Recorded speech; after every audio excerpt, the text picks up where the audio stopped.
Kemudian ada yang bertanya, Ustadz, kalau melihat ruh orang yang telah meninggal dunia sebelum kita, bapak kita muncul di dalam mimpi, ibu kita muncul dalam mimpi, itu benar atau tidak? Ada ikhwan pernah tanya sama saya, ibu saya sudah meninggal Ustadz, terus saya mimpi, apakah itu betul-betul ruh dari ibu saya ataukah tidak? Nah, saya akan mencoba jawab. Boleh saya jawab ini? Sesungguhnya ketika Allah menyampaikan pada surat Az-Zumar 42, para ahli tafsir mengatakan sesungguhnya roh itu berada pada genggaman Allah dalam dua kondisi. Satu, ketika tidur. Dua, ketika meninggal dunia. Jadi kalau orang meninggal dunia itu digenggam oleh Allah, makanya tidak ada ruh bergentayangan, itu tidak ada. Maka kemudian di sini kita mendapati ada dua kondisi roh itu dipegang sama Allah. Yang pertama ketika tidur, yang kedua ketika meninggal dunia. Imam Ibnu Katsir rahimahullah ta'ala, nanti dibuka tafsirnya, maka kemudian berkata sesungguhnya ada kondisi yang memungkinkan antara bertemunya ruh orang yang meninggal dengan ruh yang hidup. Kapan? Ketika mimpi. Itu ada. Jadi mereka bisa bertemu.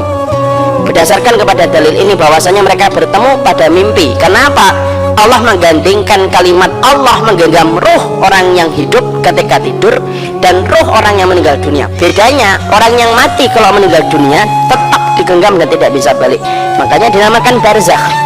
Antum tahu kenapa dinamakan barzakh? Surah Al-Mu'minun ayat yang ke-100 diterangkan, barzakh itu tembok yang tidak bisa ditembus, itu namanya barzakh. Jadi tidak ada ruh itu kemudian balik ke rumah, tidak ada. Kenapa? Namanya barzakh, tidak bisa ditembus. Ruh orang yang tidur dikembalikan ketika saatnya bangun. Antum mendengar alarm, bangun, kencing, tidur lagi. Nah itu kemudian dibangunkan itu. Maka kemudian itu ruh.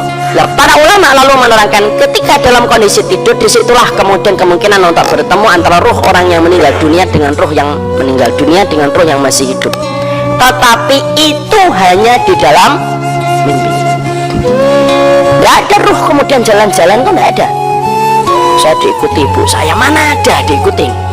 Apalagi sampai kemudian pernah saya lihat video itu, ada orang mengatakan saya diikuti Rasulullah. Saya tuh bingung pak dengar videonya.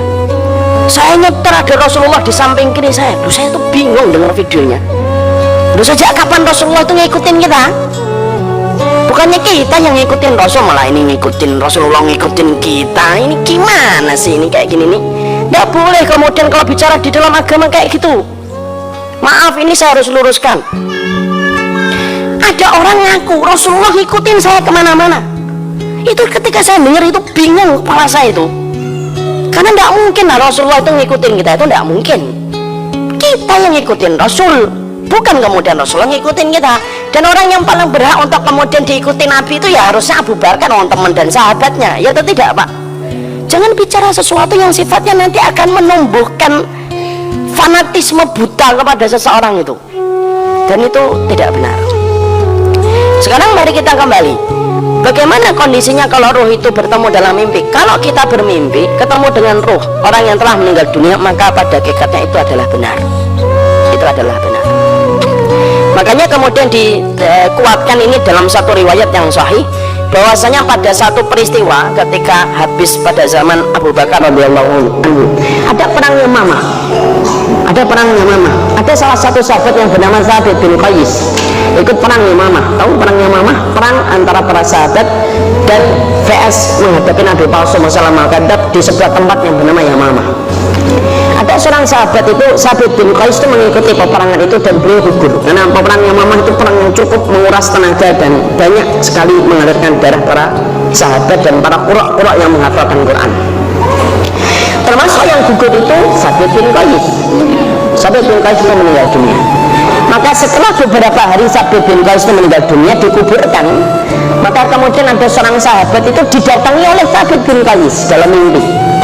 Lalu Thabit bin Qais itu berkata kepada sahabat itu, aku ini ketika kemarin ikut dalam jihad Yamamah, aku memakai baju besi yang bagus, harganya mahal. Dan ketika aku meninggal, maka kemudian ada yang mengambil baju besiku, mencurinya, lalu kemudian membawanya ke rumah dan ditaruh di depan pintu rumahnya, lalu ditaruh ditutupi dengan pelana kudanya. Rumahnya begini, sifatnya begini. Dan tolong jangan kamu anggap ini adalah mimpi biasa. Kemudian Thabit melanjutkan, saya juga kemudian mendapatkan ada orang yang hutang kepada saya, fulan bin fulan, fulan bin fulan, dia hutang sama saya. Maka kemudian kamu nanti sampaikan kepada Abu Bakar supaya orang itu membayar hutangnya kepada saya, supaya kemudian bisa membayarkan utang saya, karena saya punya utang sama fulan dan fulan yang lainnya. Lalu kemudian sahabat itu bangun. Ketika sahabat itu bangun, dia sempat ragu, ini mimpi kok kelihatannya benar. Tapi dia menyampaikan kepada Khalid, Khalid, Sabit bin Qais datang dalam mimpiku, lalu kemudian mengatakan begini dan begitu. Khalid bin Walid radhiyallahu anhu berkata, bagaimana sifat rumah yang diceritakan di dalam mimpimu? Sifat rumahnya begini dan begini dan begini dan begini. Sama Khalid langsung beliau cari rumah itu, ketemu pak rumahnya. Apalagi yang diceritakan, ada pelana kuda di depan rumahnya, ada pelana kudanya, dibuka dan ternyata betul ada baju besi di situ. Diambil, dikembalikan kepada Baitul Muslimin. Kemudian sahabat tadi akhirnya mantap mendatangi Abu Bakar dan berkata, Sabit bin Qais menemuiku di dalam mimpiku. Apa yang dikatakan Sabit? Kata Abu Bakar, dia katanya pernah meminjamkan uang kepada fulan dan belum dibayarkan, padahal dia punya utang sama yang lainnya. Kemudian sama Abu Bakar disuruh Quraisy untuk menemui orang yang disebutkan oleh Sabit di dalam mimpi sahabat tadi.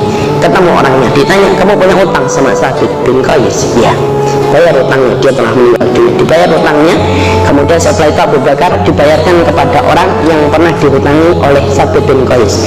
Pernah kamu Sabit bin Qais utang sama kamu? Iya. Berapa? Segini, dibayarkan.